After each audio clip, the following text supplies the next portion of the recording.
pozdrav ljudi, Muđe ovdje. I danas ovaj video želim vam pokazati kako možete uraditi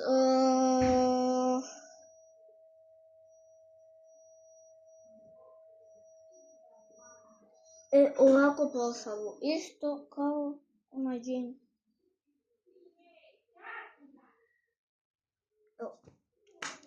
Ovo ljudi neđem, to će samo špadem.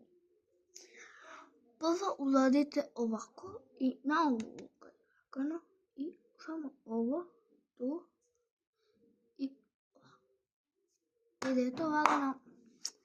Sad ću vam pokazati neke videama šta ne radite. Ima 5 sekundi. Radite ovako dečo. Vidite. I samo ovako. I ova, vidite, ova dva prsta stavite ovdje.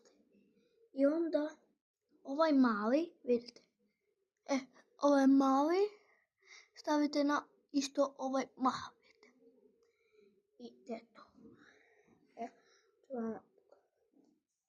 Evo sad vi vidite kako je kod mene.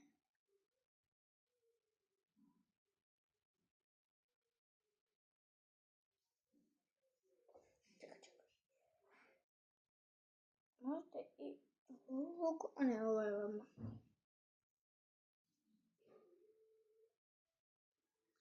Evo vidite kako iđe ga kod mene.